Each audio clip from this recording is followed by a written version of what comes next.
Sitting on the rug before the mantel, Daphne can't help but glance at the constellations as she adjusts the skirt of her green organza dress around her like flower petals.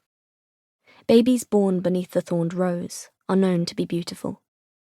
Those born beneath the hungry hawk are ambitious. Lonely heart children are known to sacrifice more than others. The crown of flames offers its offspring power, and the sisters three bestow balance and harmony. There are exceptions, of course.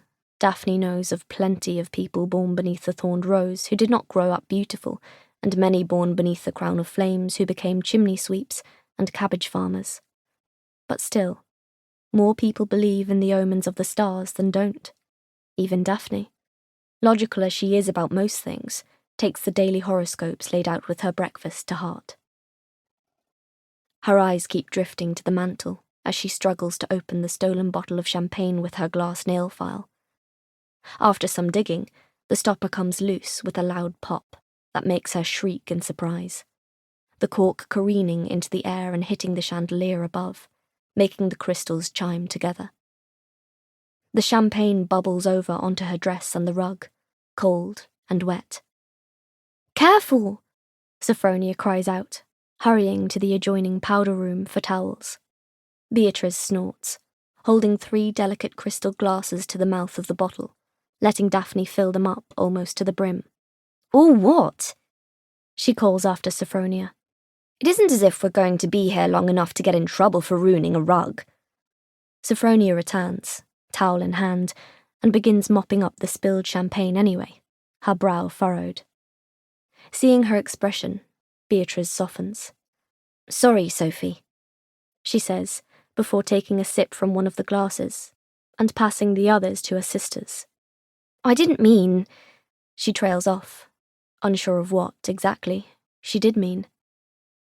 Sophronia doesn't seem to know either, but she drops the sopping towel on the floor and sinks down on the sofa beside Beatriz, who drapes an arm over her shoulders, rustling the taffeta of her rose-pink off-the-shoulder gown in the process. Daphne looks at them over the rim of her champagne glass, downing half of it in a single gulp before her eyes fall to the wet towel. "By the time that's dry," she thinks, "we'll have left this place. We won't see one another for a year." The first part is tolerable enough. Bessemia is home, but they have always known they would leave when they came of age. Beatriz south to Celeria, Sophronia west to Temerin, and Daphne north to Freve.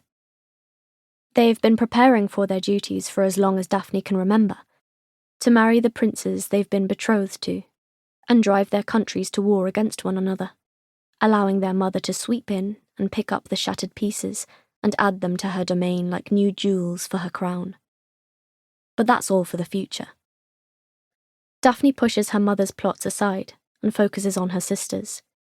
The sisters she won't see again for a year, if everything goes to plan. They haven't spent more than a few hours apart in their entire lives. How will they manage an entire year?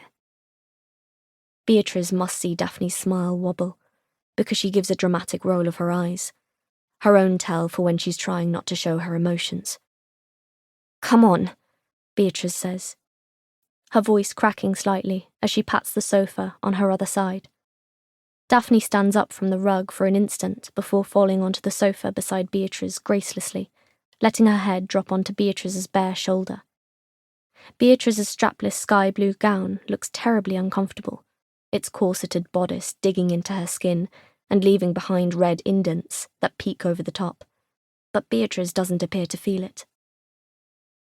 Daphne wonders if hiding her feelings is a trick Triz picked up during her training with the palace courtesans, a necessity, their mother said, to fulfill her own objective in Celeria, or if that is simply how her sister is, only 2 minutes older but always managing to seem like a woman, when Daphne still feels like a child.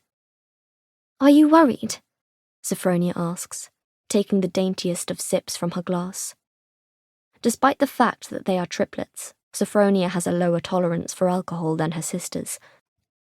Half a glass of champagne for her is the equivalent of 2 full glasses for Daphne and Beatriz. Hopefully one of her attendants in Temerin knows that, Daphne thinks. Hopefully someone will keep an eye on her there, when Daphne and Beatriz can't. Beatriz snorts. What on earth would I be nervous about? At this point, I feel as if I could seduce Lord Savelle in my sleep.